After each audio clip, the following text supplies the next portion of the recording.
Welcome to the Agents of Film podcast. I'm your host, John Negroni. With me today is Maria Cineclub Garcia.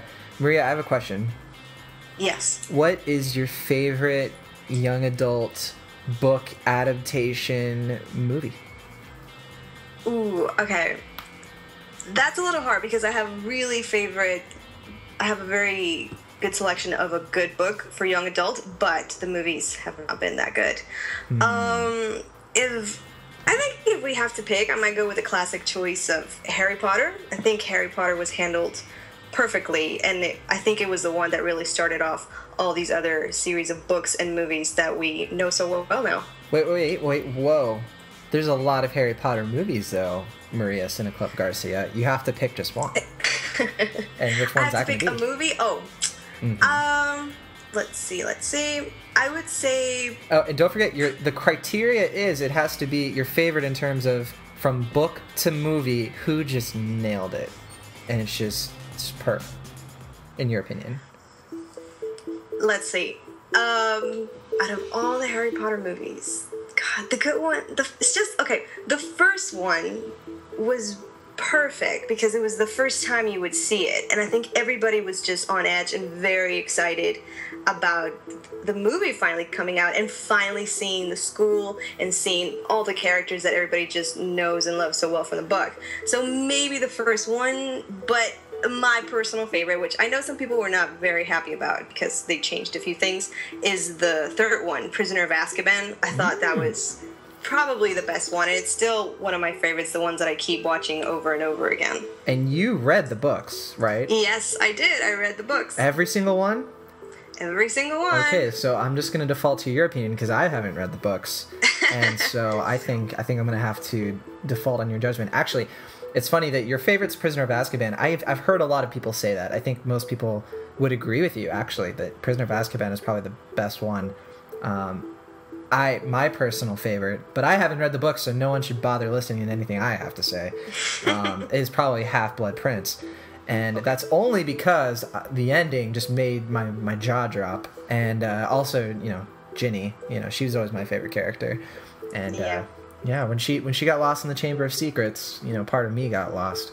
But yeah, that just went somewhere I was not expecting, John. Oh, I've had a mad crush on Ginny since, But okay, I bring this up because a little movie came out this weekend. You may have heard of it. It's called Maze Runner.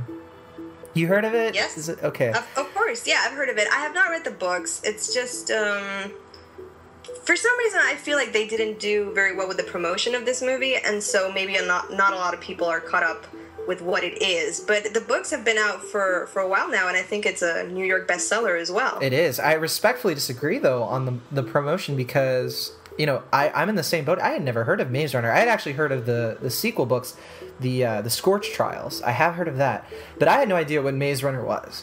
And I think the trailer and the TV spots, those actually got me pumped. It may partly have to do with, and we've talked about this on the show before, my obsession with Dylan O'Brien as an actor, and basically, if I had to hang out, have a best friend actor, I'd call him up, and we would just, Would you totally geek out hard if you saw him? You have no idea. The first thing I would ask him is, hey, I need a godfather for the children I don't have yet. And I would really appreciate it if you raised them, if something ever happened to me. So, is that weird? Probably. But in this respect, it works out because for that reason, I have been stoked to watch The Maze Runner for a while now. So I haven't seen it yet because it hasn't come out where I live, but you saw it, right? I was supposed to see it last night. Here's the story. I live in San Francisco, and to get anywhere in San Francisco, it doesn't make sense to drive. Who would do that, right? I could take the bus. I could take the subway to get to the nearest theater, only a couple of miles away. And what I ended up doing was I took an Uber, and I was too late. I missed. It was my fault. Not the driver was great. He got 5 stars, but I missed the movie because there was just traffic. It was a Friday night. What are you gonna do? What are you gonna do? Yeah, my friend saw it without me. We're gonna go watch it again. Hopefully tonight. If not tonight, then next Saturday. But so I haven't seen it yet either. I've read reviews though, and that's kind of why I asked you this question in the beginning, because, you know, I'm wondering, you know, is Maze Runner, is it going to be Maze Runner or, well, Maze Bummer? Well, yeah. From what I've heard too, it's the kind of movie, the general review I got is that if you want to go watch something, because there's not much going on right now, you should go see it, but I don't hear people being extremely excited about it. What I've heard is that you go watch it, it'll be fine, but you won't really remember much of it. Like, it's not something you look forward to. Sure. And it's supposed to have a sequel even. I think it's a trilogy. Right, it's 3 books. It will have its own slew. And, you know, it's swinging positive on Rotten Tomatoes, you know, which is always really good. is. Compared to some other debacles. But, you know, part for me, and it works out that our show is a guy and a girl today, because, you know, I love young adult books and young adult book movies, and I've really paid close attention to why some are successful and why some aren't. And, you know, there's Harry Potter, there's Hunger Games, those are the heavyweights, right? You know, Twilight, of course. But, you know, movies like Twilight and Hunger Games, they're female protagonist heavy, of course. And it's part of why, for me, they're compelling films. I think Katniss, who may not be a character I directly relate with, is still a character who's fascinating to me, because she's someone who is just believable to me, probably because I'm not a woman, but I can absolutely... Look, if her character is that well done that I can still relate with her and connect with her, and I think a lot of guys would agree with that, that just tells you how good of a movie it is. I think it's the same way with Harry Potter. You know, of course, Harry Potter has a supporting cast that's like, you know, it's Harry, it's Hermione, and it's Ron. But I think girls can connect with Harry Potter in a way that's very special and unique. Alongside of, sure, they're going to connect with Hermione, of course, and Ron. So that for me is like how you get it right. You have these other films out there where it's female protagonist heavy, and you're just like, you know, I get nothing out of it. Maze Runner, though, is a boys' club, you know, and maybe that's the bad way to put it, because, you know, boys' club is kind of... I think it's pretty accurate, actually.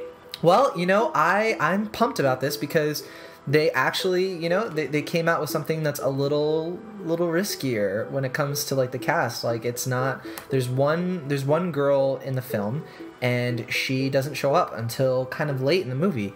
And for me, I'm stoked about it, you know? Like, why not? Like, I think it's going to be kind of cool to watch a movie that's really more directly written for me. And that's not to say that girls don't have a reason to go check this out, too. I just think it's kind of a cool thing. You know, obviously, there are plenty of movies in this vein that appeal to guys. There's Ender's Game, and there's Percy Jackson, which I also really like. But this one, I think, is a little special, probably because the cast, I think, is kind of more deliberately all male, which, you know, that's just such a... on paper, that doesn't sound great, because, you know, why would you want that? You want it to be like a very diverse cast, and a lot of different, you know... but anyway, we're getting too far into it. I haven't seen Maze Runner. You haven't seen Maze Runner.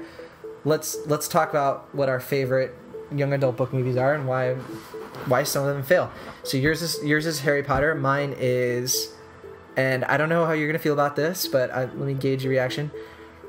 Catching Fire. That's my favorite young adult book movie adaptation. I've read the Hunger Games books, and the second one, in my opinion, did you go see it? Do you know what I'm talking about? Oh yeah, of course. And did you like Hunger Games, like the first one? Okay, this is where you and I will probably part ways, and this is where probably the audience and I will part ways forever. We're no longer on speaking terms, I guess. The Hunger Games, I completely understand why people like it, and I'm not going to say I don't like it. I do like it. I have several problems with the franchise in general. I feel it's a little superficial. Actually, I feel that's mainly its problem. I find it could have been a very deep concept. Because the concept of having a higher society that to keep you in control will murder your children, and not only murder them but make them kill each other for their viewing pleasure, and to torture you psychologically. It's crazy. If anybody would pitch me that idea, I'd be like, that is amazing. But then I feel it's very glossy and shiny in general. You don't get the gritty part of it or the dark part of it, and I think if it would have gone a little deeper, it would have been an amazing story. That being said, I completely understand the angle and why people enjoy it. And in terms of book to movie, Catching Fire was one of the most loyal ones. I think they did a great job. Like from scene to scene, I think it was pretty perfect. But in general, you were saying that Katniss is a great character you can relate to, and that it's a woman and it's very empowering. I agree. Katniss is not my favorite character of all the young adult characters, because I don't know. Personally, I don't feel like I can relate to Katniss. I feel... You read the books, or you just watched? Yeah, absolutely. Okay. No, I've read the books. I haven't read Mockingjay yet, because I normally read them about a month or two before the movie comes out, so it's about time I need to read it. Mm-hmm. But I've read the first two, and there's just something about Katniss that I don't get and I don't enjoy, and I feel like everything happens around her, and she doesn't mean for it to happen. I understand that's her angle and her vulnerability, but I thought she would be more of a go-getter and more involved in the actual rebellion. And really, she's sort of like the symbol, and everything else is happening around her. Well, I totally understand where you're coming from, because as someone who's also read the books alongside the movie, that's actually why I like the movie so much. Because when I did read the books, I kind of get what you're saying. I kind of read Katniss's mind, in the books. And I didn't fully like her character in the books, if that makes any sense. She always just kind of came across, in some instances, as just whiny. And she just wouldn't take hold of her destiny, Like, exactly. It was kind of difficult. But in the movie, you're not in her head. You see other people's perspectives, and I think the movie does a better job of selling her as a character. That's why it's my favorite, because I actually enjoy the movies more than I do the books. And that's why I'm really looking forward to Mockingjay, because I did read Mockingjay, and I have to tell you, I was very disappointed by the book. Very disappointed. Really? It wasn't anywhere near as good as the first two books. But I do have faith in the movie. I think that because they are splitting it up into two parts, and one of the biggest issues with Mockingjay as a book is that it's too short. They skip over so many important things because they're in her head the whole time, and you never really get to see Peeta really see him and how he reacts to things. You just see how he reacts around Katniss, and you don't get to see certain things about the story that are more interesting than what Katniss is doing in District 13, which is where a lot of the movie takes place, or the book, I mean. So in that regard, I agree with where you're coming from. Hunger Games isn't for everybody, and I think people really like it for the character of Katniss, but I think it appeals to more people from the movie perspective, because it's just a little less young adult in the movie, in the sense that it doesn't just focus on one character the entire time. And I'm not trying to knock Suzanne Collins as a writer. She's fantastic. She's very simplistic writing, and it has to be because it's young adult. But that said, Maria, my question for you is, why, we have Maze Runner coming out. We've had the young adult craze has been going on for a couple years now. We've been ever since Twilight kind of confirmed that Harry Potter wasn't a fluke, that people flock to these movies, and studios have been trying to come up with what's the next Harry Potter, what's the next Twilight, what's the next Hunger Games, and lately they've been kind of striking. Why do you think that is? Why do you think those are successes, and something like Divergent is only like a modest success? And things like Beautiful Creatures, Mortal Instruments, those are just no one's caring. Why do you think that is?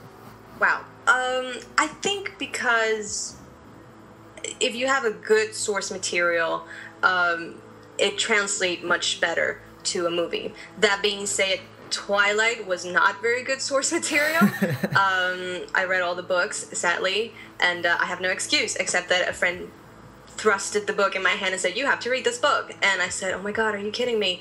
And I read them all, and it's like a guilty pleasure kind of thing. You get involved in this very sappy romance that later on, when it's over, you realize, "Oh my god, I'm embarrassed that I read all of this." So I think it's either a good source material or a really good fan club behind it. Twilight had a huge following, and that just translated to a lot of tickets being bought and a lot of money. I think it's failing because it feels like they are trying to copy the formula that worked. When Harry Potter came out, it was pretty refreshing. It was new. The world of wizards and witches was pretty much untouched for quite a while, so that was amazing. It was something that hadn't been done in quite a while. And The Hunger Games is also a perspective that hasn't been around for a long time, and it brought the whole post-apocalyptic thing. And I think they have given the chance to teenagers to be more than just, "Oh my god, who am I gonna take to prom? My life is over." Like, we've moved on from the whole high school thing into something that's very empowering for teenagers, and that worked very well. But I think now movies like Divergent and Warm Bodies and all this stuff, they're just trying to copy paste exactly what has worked before, and it's just not working. They're not connecting. The audience is not connecting with the characters, and maybe sometimes just the adaptation isn't that good, because I was actually looking forward to The Giver. Came out a couple of weeks ago or a month ago. Have you heard about it? Did you see it? And I remember you saw it, right? And oh my god, yes. And that's why I was telling you, like, if you would ask me what my favorite young adult book is The Giver. That whole quartet is astounding. It's much deeper than, say, The Hunger Games. It's a very, very good series. But the adaptation to film was horrible. It was such a bad movie. And so I don't know. It's either the fact that they're trying to copy everything that worked before, or whoever's behind the film just has no passion for the books, and they're not trying hard enough. They're just trying to sell this formula and see how it goes. I think you're right on, because Twilight kind of brought in more of the supernatural young adult scenery. Harry Potter is supernatural too, witches and everything, and Twilight is more werewolves and vampires. And I think Mortal Instruments, City of Bones, that was a success in its own right as a book. And I'd say the same goes for a couple of those things. Beautiful Creatures, with the exception of The Host. The Host was just, let's not even go there. Yeah, but let's not. they tried to make another Twilight with those movies. Didn't work. Divergent is a shot more at the Hunger Games formula, which you brought up as well. Sci-fi dystopia. People appreciate Hunger Games because, in the past, like, science fiction has always been, it's about using like a dystopia world to kind of show it's preachy. It shows us what our world can become, right? It's always like RoboCop, rampant crime, the violence of the police force. That was something that got brought up in the 80s for a reason. Blade Runner, the idea of the replicants. And with Hunger Games, it's this idea of a culture that is violent in its undertones, and it has this inequality paradigm that is to the point where they're killing children. And we flock to movies like that because it's just so compelling. Science fiction is compelling. It just happens that young adult books happen to be a little more accessible to people, and I think that's one thing with Hunger Games. Divergent is kind of good in that way, but when I didn't read the Divergent books. I know what happens, and I've watched the movie. The idea of Divergent doesn't really do that. It's just kind of like this, okay, we're trying to create a utopia. We're trying to have this world where everything is organized.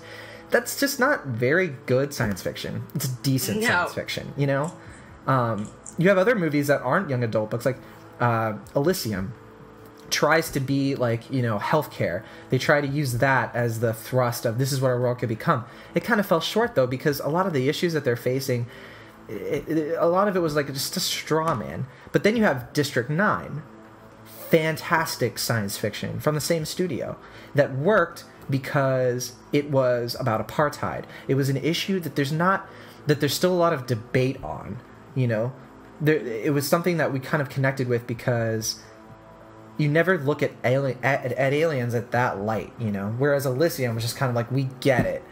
Universal healthcare is a lofty ideal. It's something that we'd like to have. No one's arguing with that. They're just arguing with how we get it. With District 9, it was like apartheid. Oh, well, you know, inequality, things like that. Those are things like people get really heated about. That's where science fiction excels.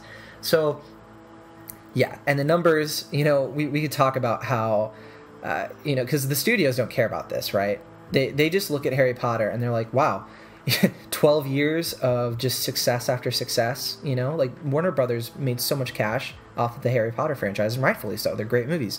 Hunger Games had one of the best opening weekends ever. Can you just guess how much money it made in its first weekend? And honestly, I have no idea. Tell me. I'll put in perspective. I'll be surprised. We're looking at, for Maze Runner, it's probably going to make about $33 million. Okay? And well, okay, here we go. Divergent made 50-something million opening weekend. What do you think Hunger Games made? Wild guess. Wild guess. Can we triple that? Would that be fair? Double it? Go for it. It's your guess.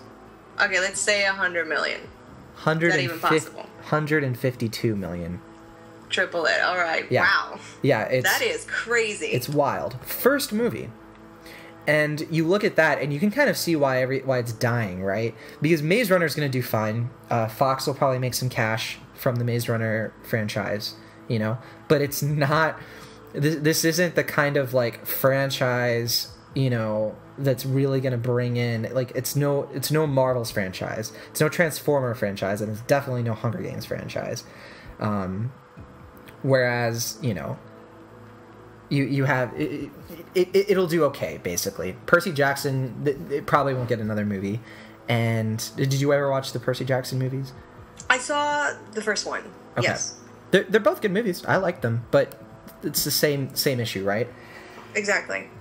And Maria, before we wrap this up, because I think we kind of get it, right? Like, all right, so you know, like these things are kind of on their way out. Although, to be fair, Fault in Our Stars made 300 million or something like that. Oh boy. Yeah, we're not done yet. I think studios are starting to figure out, okay, so we get it. You don't want the whole... You want something different. You want something that's a little more modest, not just these big budget rip-offs of movies you already like. Maria, I have a few movies here that have just been optioned for the big studios, and they're all young adult books that have either been bestsellers or are just kind of pretty well known. And I'm just gonna, I want to gauge your reaction. You're just gonna tell me yes or no if you would watch a movie based on this concept. Okay. So the first one is a New York Times bestseller, and it's called Heist Society. It's by Ali Carter, and it got picked up by Brownstone Productions. As you may know, Elizabeth Banks, that's her production company. And the concept is a teenage thief who gets into trouble after her 16-year-old billionaire friend arranges for her expulsion. That's all the information I'm going to give you. Is that interesting enough for you to even watch a trailer or watch the movie? Probably not. No. Okay, so Teenage Thief doesn't do it for you? I almost like the idea. It doesn't do it for me. I almost like the idea of, like, okay, Teenage Thieves. I kind of like Bling Ring, so, you know. Although it could have been way better. It was kind of a weird movie. Okay, next. Shatter Me by Tahera Mafi. Okay?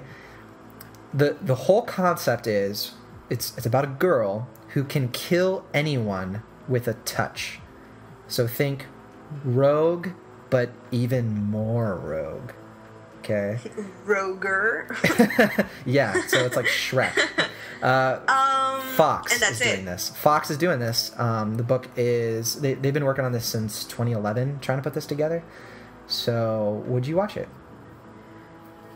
But is it like a superpower? Is she evil? I don't think so. I don't think it's like a power. I think it's kind of like an anomaly. I haven't read the book, so I can't tell you for sure. But I do have the cover art in front of me, and I'm not really getting the vibe that it's like a superpower. It's like her eye is like covered by like trees and a waterfall's coming out. And yeah. And the tagline is, "My touch is lethal, my touch is power." I have to say, I'm a little interested, only for the fact that I kind of like the idea that she might be the only one who can do this, and she might feel isolated and alone, and right. very, like, it's a very lonely life for her.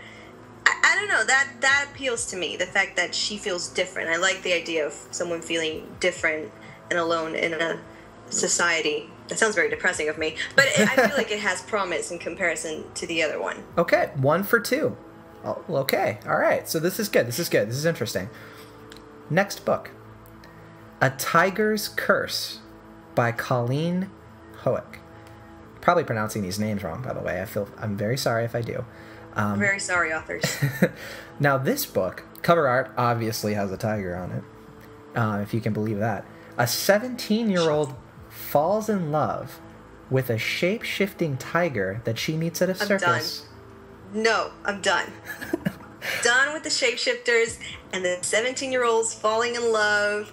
Would it change your mind if I told you that Paramount is doing the movie? I don't just... Oh, God. What is it? Is he going to be scared that he's going to hurt her and then he's going to push her away, but her love is so pure that will bring them back together? Whoa, I mean, totally what are we new. doing?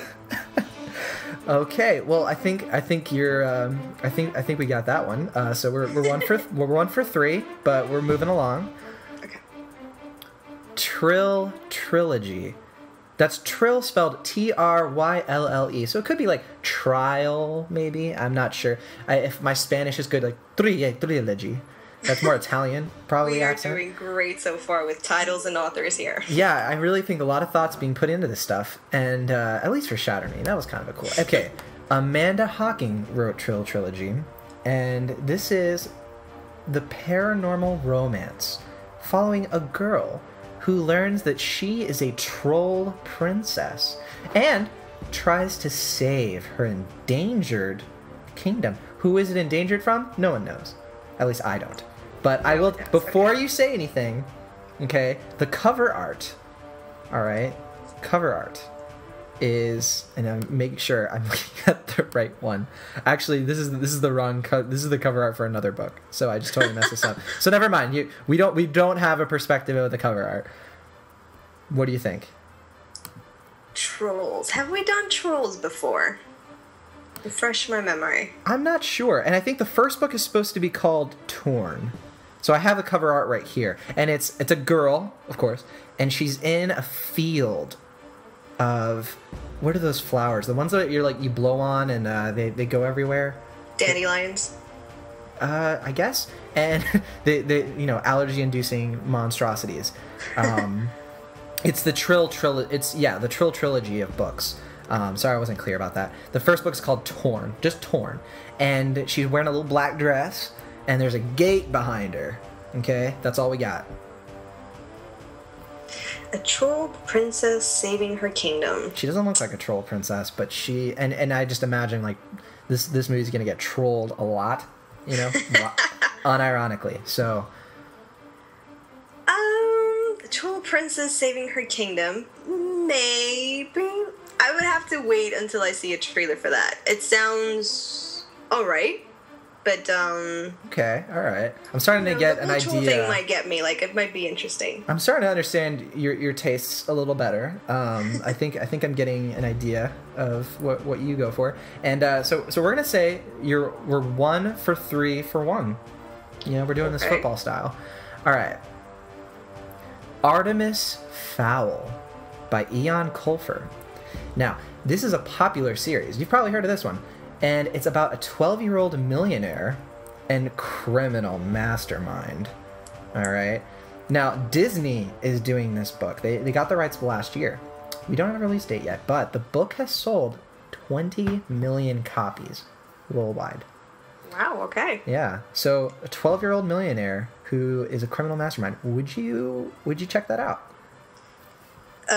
Is it a girl or a boy? Not that it matters. It's a boy. Wondering. It's a boy. And the cover art is this young hotshot, You know, he's got slick hair, red glasses, and he's holding. Yeah, I think like he's just a genius, and he uses his genius to make money as a criminal. Which to me, I never really understood. You could easily be legit about it and make all the money you need, but I think his ambition is probably what's going on here. And in the background, there is strangely just like this kind of like mansion that you can barely kind of see. It's covered by the clouds. It looks kind of like a very artsy book, but it's going to be Disney. So what are your thoughts on that? So Richie Rich gone bad, basically. Oh yeah, great way to put it. When you put it like that, oh yeah, when you put it that way, I'm starting to actually.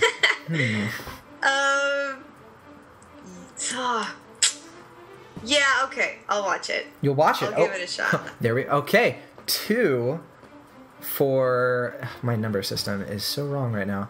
2 for 4 for 1. So we'll put it that way. We'll just say there's one draw. We'll say 2 for 4. All right. Moving on. We have 4 left, so I'm not sure where we're going to go with this, but this is, you may have also heard of this, the Legend Trilogy. All right.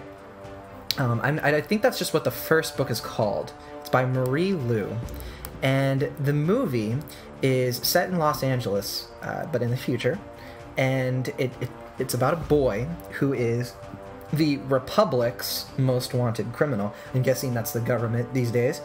And a girl who is the Republic's most loved prodigy. So to back up, okay, so boy who is most wanted criminal, and girl who is the big prodigy. Think In Time, you know, Justin Timberlake and Amanda Seyfried, whose paths cross when her brother is murdered. The girl is hired to hunt down the boy responsible, but they end up discovering a shocking truth instead. I'm going to think that shocking truth is that they are romantically attracted to each other, and there's going to be some shirtless hugging. So sounds about right. Yeah, you know, and it's okay, you know, star-crossed lovers. It could be one of those things that's developed pretty well over the course of the story, though. So we won't knock it. But what do you think? I mean, we don't really know what the criminal does. We don't really know why she's a prodigy, but we do know her paths cross. So what are your thoughts? Oh, and I should point out, it's being developed by the same people who did Fault in Our Stars. Oh God. Okay. Definitely some shirtless hugging. What are we gonna say? It sounds familiar. I mean, it sounds incredibly familiar. You know, the girl being completely opposite from the boy, but the attraction is there and the love is there, and they bring 2 worlds together, maybe. Jeez, what does that sound like? Bet they die in the end. I don't know. Where have I seen that before? Let me think. But you know what? You know, I'm talking trash about it, but I'll probably watch it because they're just hitting all the key points that you go, oh, that sounds like something that would be good. Los I'm not saying it will be, but I'll give it a shot. Wow, so we're 3 for 5. I know that's not good for someone who's like talking all kinds of things about young adult movies. I mean, I guess I watch them all. Apparently the studios are starting to figure things out. Maybe the concepts are at least kind of diverse. You know, where it's not all supernatural fun and games. But we'll see what you think of the next 3. Monument 14 by Emmy Leyburn. Now, Strange Brother Films is doing this one, and it centers on 14 kids from Monument, Colorado, and they're trapped in a superstore while civilization collapses outside the gates. So we're thinking Lord of the Flies, maybe, but mixed in with a little bit of Employee of the Month, starring Dane Cook. That is the weirdest combination I think I've ever heard of. And I will tell you, the cover art is the most interesting thing about it. It looks like there's some kind of tornado shape in the clouds, and all of the people trapped in the superstore are standing on the roof looking at the horizon, and the main character is like wearing like a hoodie, and everyone else is like in normal clothes. So that's kind of what the deal is. Okay. I will say yes, only for the fact that I'm a big fan of like survival movies, if done right, because some can be really cheesy. But I think that when you put people together and all society breaks and all the rules are gone, you get to see what that person is really like. Like, your inner instincts come out, and you're either a good person or you're a bad person. And I think that's what's so great about Lord of the Flies, as you said before. And who doesn't love to watch humans break down? Absolutely. It's amazing way to look at humanity and what we really are if we didn't have all these rules.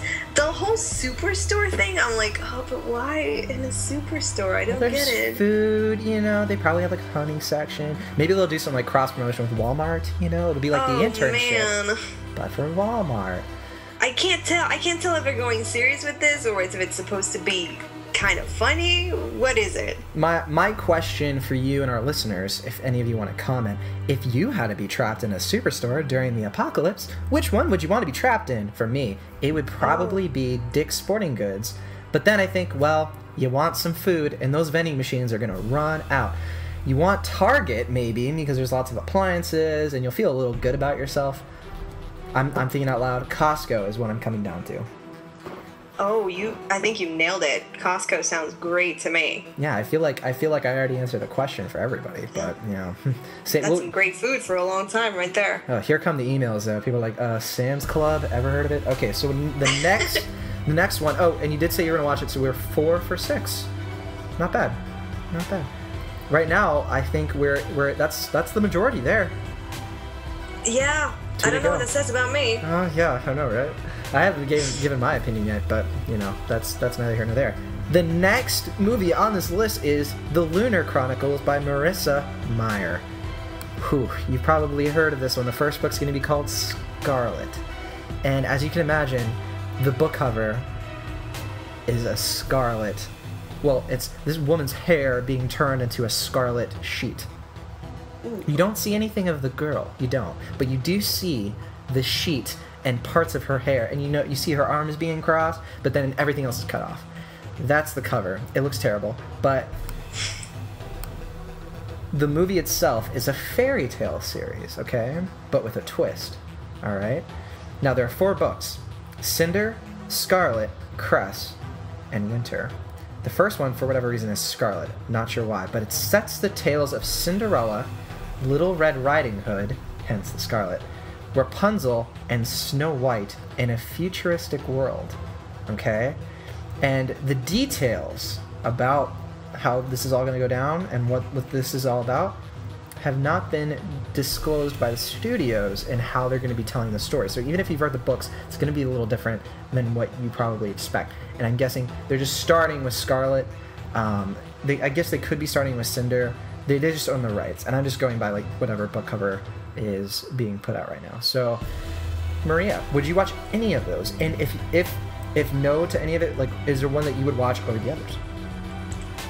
I have a big problem when people take the fairy tales I grew up with and try to be cool about it. I'm not, like, don't mess with Disney and none of my childhood, please. So, it's just, I don't know what it's about, but I'm gonna say no. I'm gonna say no because I think people keep taking from fairy tales and trying to make something different, but you're just taking from a material that's very old and been done many times before.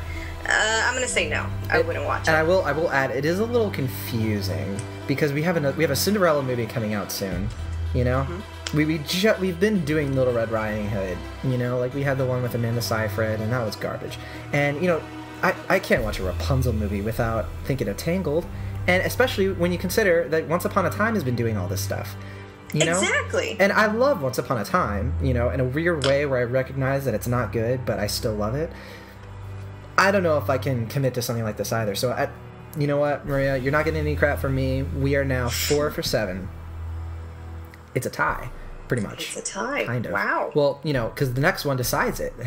It worked out perfectly. People are going to think this is scripted. The last book, The Night Circus by Erin Morgenstern. All right?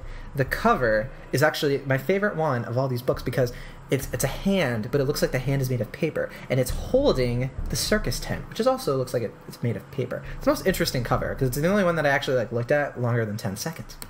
Now, the story centers on 2 magicians who have been trained since their childhood to battle it out, and with only one of them surviving, but they don't know that that's how it's going to happen. So magicians fighting each other, not realizing it's going to be to the death. That sounds good. I like that. Whoa, we have a winner. I will admit, that does sound interesting to me as well, because the idea of, like, you know, American Horror Story is doing the whole freak show thing right now, so I think, like, you know, the timing is pretty good. The rights have been owned since 2011, so you can expect the movie to probably come out next year, or at least start shooting. So that's Maria, 5 for 8. It looks like young adult movies are not dead. Like, we can tell all the major news publications that we cracked the code, because there's a lineup, and more of them are not going to be terrible, or at least we're going to watch. You know, they'll make money. So that does it for this segment. Do you feel, after all of that, do you feel like the future is bright, or do you feel kind of disgusting right now? I feel kind of ashamed of myself, actually, that I would say yes to so many of those movies. I don't, even though some of them do sound interesting, I don't have a lot of hope for many of them, because while this is my biggest problem with young adult, I think the concepts are good. I think the ideas are good, but they fall into this comfort zone of what teenager life is like. Like, they always bring in, like, the sappy romance, or they bring in, like, these This is true. little elements that have been done way too much, and I feel like people have just gotten stuck on what a teenager is and what they're supposed to be like. And so if you're trying to do something new about young adult, but you keep bringing in all these other elements that have just been done so many times, then it's not as great. But yeah, let's go say we'll watch them, and we'll see, you know, cross our fingers that it'll be good. Yeah. All right, I think that's all you can expect, right? And I think Right. I think we've been pretty fair, but you know, we have to add this to the show, because this is probably the most important thing we're going to talk about in the history of Agents of Film. But listeners, Maria Garcia had a really cool opportunity this week. She got to talk to America's treasure, no, not Tom Hanks, Michelle Monaghan, who you guys remember. Now, okay, Maria, no nonsense. I'm a huge fan of Michelle Monaghan. Eagle Eye. Please. Yep. Due date, loved her. Didn't see her in the source code, but you know, I'll always remember her as the one reason that Heartbreak Kid was kind of worth watching. Absolutely. You know, and I've been kind of, she hasn't been around much the past couple of years. But you're going to talk about this. You had an interview with Michelle, because she has a few new projects in the works. Can you talk about it? Like, it's not off the record, is it? Absolutely not. I can talk about it. It was Wait, first the question. experience of my life, basically. First question, Maria. This is the most important. Was she nice? She was awesome. She was the coolest person ever. She was lovely. Like, the way you see her in films, she's just like that. Like, very, very cool and laid back. She was a lot of fun to talk to. Oh my gosh, I'm very excited about this. Please tell me everything, all the details. Okay, well, Michelle has a movie coming out. It actually came out yesterday. It's called Fort Bliss, and she portrays a U.S. Army medic that has just come back from a tour in Afghanistan to try and reconnect with her 5-year-old son. Now, she's been gone for quite a while, and her son doesn't remember her very well, and it's a struggle for her to try to reconnect with him and come back to this domestic life that is so different from what she knows, and a life that seems not to want her in it. You know, her ex-husband is very upset that she had left. Her son just doesn't seem to want to be around her, so it's very difficult for her. So the movie tries to show you the balance that soldiers, and especially as well female soldiers, have to deal with, you know, between having to defend their job and being good at it, you know, to people who think, well, you should be at home with your family. So she's trying to defend the fact that she's good at what she does and she loves it, but she also wants to be a good mother to her son. So the movie portrays that very well, I think, and that's pretty much what it's about. That's interesting, because normally in movies like this, you think of the father kind of coming back home and, you know, trying to reconnect with his kids. Not usual that you have, you know, it's kind of like flipped a little bit. It's a mother. I mean, mothers have such a deep, you know, connection with children that is just totally different from fathers and their children. Not that it's better or worse, but it's just different. It's very special. That is interesting to me. And you said the movie's called Fort Bliss. Yes. Looks interesting, but I do know she's also been in another show, or actually, well, not another show, but she's been in another production that is a show on HBO, True Detective, which yes, yeah, you know, I've never gotten into it. I really, once I get HBO Go, it's gonna happen. But it looks like an amazing show. I mean, it has Woody Harrelson and Matthew McConaughey. You know, like what a cast! Like it's probably the best show of all time, and I'm late to the party. But so did she talk about that as well? yes. I actually try to engage her in the fact that they're both characters she played recently are called Maggie. Like in Fort Bliss, her character is called Maggie. She looks like a Maggie. In True Detective, her character is Maggie Hart. And she is the wife of Woody Harrelson in the story, and they just she's become very bitter in the marriage. Things have not been working out, and you know that he's a detective and his partner is Matthew McConaughey. And she talked a little bit about why she likes this character so much. She thinks that the character does this 180 at one point. I can't tell you what happens because it would be a huge spoiler. But she knew it from the very beginning in the script what was going to happen. So she was really rooting for her character, and she shows to have a lot more strength than you might believe in the beginning of the series. Excellent. Well, if you guys want to listen to the interview, read it. Sorry. And watch the trailer for Fort Bliss. I'm gonna include the link below. This is such a cool opportunity, Maria. Very proud. Thank you. Making moves. So, real quick, we're gonna get into some movie news. The two big stories that caught my attention this week were Supergirl is gonna be on CBS. So if you guys haven't heard, Supergirl is gonna be the next comic book show that's gonna be put on TV by DC. And, you know, Maria, you heard about this as well, and I wanted to ask you something. Is this... Well, first I'm going to bring up the point, this is going to be on CBS, and before we talk about whether or not that's a good or bad thing, I think it's interesting to note that there is now on every network, for the most part I think, a DC comic book show, which is weird to me, right? So we have two on the CW, that's Arrow and Flash, we have Gotham on Fox, and now we're going to have Supergirl on CBS. That just leaves NBC. And ABC, of course. But those are three of the biggest networks on television, especially CBS. CBS is the most watched network on television. What I'm wondering is why the fragmentation? Like, it's strange to me. It could be a good or a bad thing, but, you know, what are your thoughts? I think everybody wants a piece of this delicious cake, basically, and everybody's taking what they can get to appeal to the channel and to the fans of the comic books. So yeah, the fragmentation, I think even in movies as well, it's what might kill it. The fact that we don't get to see certain superheroes together, we don't get to see a whole universe the way we would want to. But I think it's basically that every channel is trying to get what they can from DC Comic or from Marvel and bring it out, you know, to the fans. Very true. And, you know, I do kind of like the idea of, you know, if it fails on one network, that just leaves it so that another network gets it right. I think Gotham, perfect fit for Fox. I think Arrow and Flash, great fits for CW, especially with, you know, their pedigree with Smallville. Now, Supergirl on CBS, I don't know what I think yet. You know, I like Person of Interest. You know, they can get drama right. But, you know, lately comedy's been more their thing. I'm just wondering, I don't know. I don't know if it's gonna jive well. I hope I'm surprised. I do like the fact that, you know, CBS has deep pockets. That means that they could put together a very well-written Supergirl TV show. Who knows? Are you excited about it? I'm very interested about it, especially because of what you said. You know, the dramas recently are not as many, so I'm not really sure how they're going to go about Supergirl. What would be like the atmosphere of it? Are they going to make it a little funny? Is it going to be lighthearted? Is it going to be more drama like Smallville maybe? Sure. I really don't know what they're going to do with it. So, but it's exciting because when was the last time you heard of Supergirl? It's been a really long time, and especially done something one of the best characters properly on Justice League Unlimited, of course. Yeah. So yeah. Oh, and you know what? We forgot to bring up, because I did check out your interview. Michelle Monaghan was also the voice actress for Wonder Woman in Justice League War, which so I'm just bringing that up in case you guys are interested in that. You should check it out, and that's cool too. That was just a little side note, but anyway.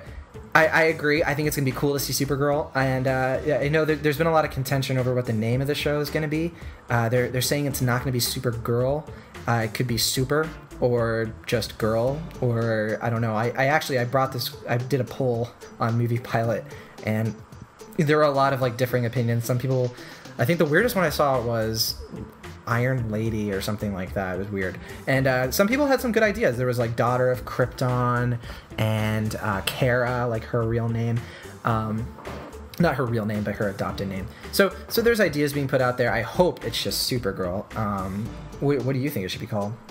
Ooh, I think the fact that people hear super and girl now, it just doesn't sound right to them, which was no big deal when you hear girl, you think out. of Girls from HBO. So right, I mean, Superwoman just sounds weird, right. And I like the idea of Kara. Kara is a nice spin to it. The Daughter of Krypton too. Iron Lady sounds like we're just gonna watch something about Margaret Thatcher, and that doesn't sound fun for anyone. But exactly. Or what about what about if it was called Kryptonite? Kryptonite. Sure. Make it a little broader, you know? Maybe Sounds it's good. all and it's actually a feel-good romantic comedy TV show. The only thing getting in the way of her love life is Kryptonite, you know? That darn Kryptonite. She went on a date. Turns out his cufflinks are made of Kryptonite. But it's in fashion. So the other piece of news, of course, is, and everyone's been freaking out about this, you've probably heard about it, Deadpool is going to be a movie. It's going to be developed by Fox, and it may have Ryan Reynolds in it. And, you know, I don't want to talk about this too much because it's been talked to death. When you heard the news, I mean, you're more of a DC fan, but a Deadpool movie, what do you think? Deadpool is interesting because Deadpool is the anti-hero. Sure. And he's a guy who... he's not a good person, but he might be, and they've always played around that. And there's like a lot of humor based on Deadpool, which is very different from many other superheroes. Well, I can't really call him a superhero. I am excited. I think people have been wanting it. There has been a lot of talk about Deadpool for the past couple of years. Sure. The fans are coming out and they're very expressive about how much they want this. Ryan Reynolds, I have my mixed feelings only because I'm just not a fan of the guy. Like, I see Ryan Reynolds, and it's just... I know, but it's just like Van Wilder forever. That's who I see. That's the best part. I think Van Wilder and I think Waiting. And when I watch those movies, I'm like, I want to see these guys in all kinds of movies. Oh, Waiting. I can't believe you mentioned that movie. It's been a really long time. Yeah. It's just, to me, Ryan Reynolds is Van Wilder. Always and always. And so... I'm not saying I hate him, I'm just saying I don't particularly like him. And in terms of looks and body type, I think he would be great for Deadpool. But it doesn't make me want to watch the movie more. So the voice and personality getting in the way. You know what? I won't argue with you because, as we've learned on several episodes of this show, I get nowhere. But I will say that the test footage is pretty cool. Have you checked that out? I haven't. Okay. So you need to watch that test footage, and then you get back to me next week, and we'll finish this conversation. But I'm gonna say I'm very skeptical about the movie myself. I don't know how I feel about a Deadpool movie. I don't know if what makes Deadpool have such a big following is this subversion of comedy in comic books. I don't know if Fox is going to be able to translate that. I think that's why they've had a hard time just going ahead and making the movie, because everyone claims that they want it to happen. But what I wonder is, do you really think a movie with Deadpool is really going to hold your attention for 2 hours? That's what's worrying me. I love the idea of Deadpool in the backsplash of other characters. In an X-Men movie, great, as long as you don't make it another X-Men Origins. As far as his own thing, I don't know. I don't know if the graphic novels work, but the best ones are the ones where he is like with the Secret Avengers or something, and he plays off of characters that we know. I hope that's what they do with this, but I don't know. We'll see. No judgment yet. So before we head off, it's been a slow season. August, came out. Teenage Mutant Ninja Turtles was a big disappointment. Guardians of the Galaxy was pretty much the only film that really made an impression on the box office, but, it's been out for a while now, and it's still, at the top of the box office weeks later. But, it's September. We're starting to get in October, and more movies are coming out. Maria, there are a few coming out this weekend, and I know one of them is one that you've talked about on the show, and that, hopefully, I know that you don't really... It's Jimmy, All's by My Side. I know that it's a movie you're not particularly fond of, so just bringing that up for the sake of it. A couple other movies, though, The Equalizer, which I know Evan really liked. He's probably going to go see that one. That's coming out. And if you guys don't listen to the show, The Equalizer is it's a Denzel Washington film, also starring Martin Koskis. And it is about a man named McCall. And he puts his mysterious past behind him, and he dedicates himself to kind of doing like this quiet life kind of thing. Very, very normal, action hero kind of thing. And then he meets a girl named Terry, who's played by Chloe Moretz. And she is a young girl who's under the control of ultra-violent Russian gangsters. And, he tries to save her and everything. And it's kind of like Taken and Rambo. It's that kind of thing. I think the best way to put it is he's like this retired, action hero. And he goes to, help. And it's a very dark film from the look of it. So are you interested in Equalizer? Is it kind of your thing? Yeah, I mean, I feel like Denzel hasn't been around in a while. Am I wrong? He's been in a few things. He definitely slowed down. He has years where he comes out with a lot of films. He'll have a year where he's like taking a Pelham 1, 2, 3, and then like it's just movie after movie. I think the last film I watched him in was a more recent thing. Gosh, now that I think about it, I can't think past Book of Eli, but I know he's done other things. Like, literally, the last thing I remember from him is Flight, and that was a couple of years ago. There was Flight, yeah, you're right. I'm sure he has been in a few things, but I can't remember his face. There was Two Guns. Quite a while. I forgot about Two Guns. That came out last year. Oh, yeah, there you go. And that was a good film. Safe House also came out a couple years ago. That was right after Flight. So it's like 1 or 2 movies a year is kind of what he's been doing. So, pretty steady career. I mean, the guy's getting a little older, and he doesn't need to... come out, be working super hard all the time. It's better. He kind of works a little slower now and puts out good stuff. So, all right, so that's The Equalizer. You guys can check that out. And there's also The Box Trolls, which is what I'm going to be watching. And that's, we've talked about on the show as well before. And I vaguely remember we were all kind of like, yeah, let's go see this one.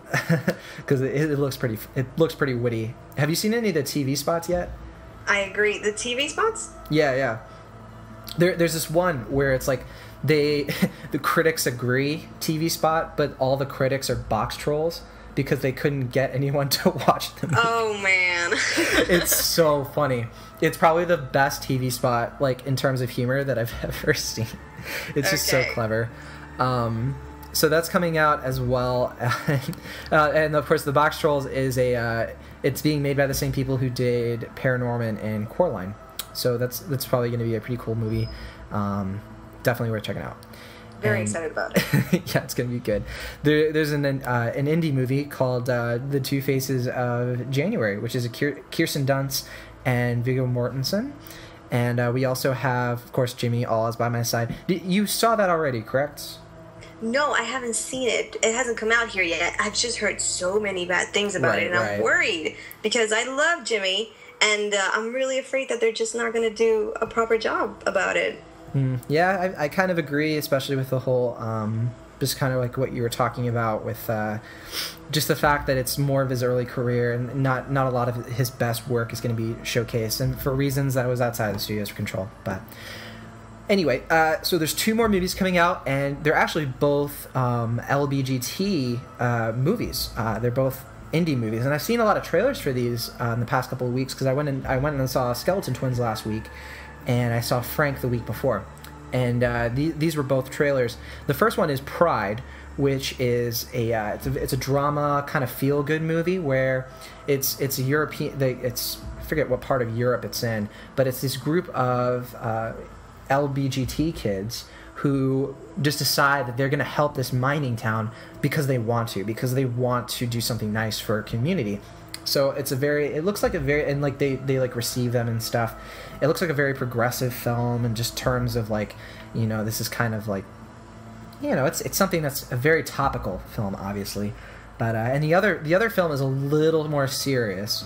It's called Lilting, which the trailer is just like really, really like, kind of not depressing, but just very melodic. And this one's about, it stars Ben Winshaw, and it stars this young gay man who was in a relationship with an Asian gay man, and who tragically dies. And he tries to connect with that man's mother. and it's all about like, you know, obviously like, you know, and there it's a touchy issue because it doesn't look like she necessarily approved of their lifestyle, but they still kind of like connect in a certain way. So two very different movies kind of coming out limited release around the same time. I don't know, do you think that's worth watching or checking out? The trailers look okay. Actually, you mentioned them both, and they sound really good. I'm very interested because, as you said, it's a very similar subject, but handled completely different, and they both sound really great. I think the first one is from the UK, and they always have, if it's lighter, right, they always have fantastic humor, and Lilting sounds like, I don't know, maybe like Oscar worthy. It sounds like a very interesting topic. Yeah, and I don't know if it'll, you know, it doesn't have the talent attached to it that would probably generate a lot of Oscar buzz, but it does look very good in its own right. And I would say the same thing for Pride. Pride actually has a character from Misfits. Have you ever seen that show?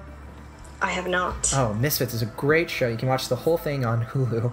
I don't know why I'm plugging this show. It's been over for like a year, but it's pretty great. It's also a UK show, and one of the characters is in this movie, and he's hysterical. So those are all the movies coming out next weekend. Like I said, I'm going to be watching the box trolls. Maria, if you watch something, what is it going to be? Box trolls for sure. Okay, cool. Looks like we're not going to be reviewing The Equalizer next weekend. Maybe we'll go see that. But if there's one that I have to pick, it's the box trolls. Double feature. Okay, so we're going to be back next week. Hopefully, we'll have both seen box trolls by then, and we will be doing a review for you guys. So, on behalf of Maria Garcia, actually, I'm not going to do it on behalf. You can outro yourself. I am Maria Cineclub Garcia. Thank you very much for listening. Wow, that was a very good outro. I should just let you do the outros from now on. I totally left you out, though. It's okay. Well, hey, I'm John Negroni. I'm your host. And we're going to see you guys again next Saturday. Oh, wait, not Saturday. I'm John Okay. See, now I can't do it. Now it's been destroyed. He's John Negroni, and he will see you next Monday. Next Monday on Agents of Film.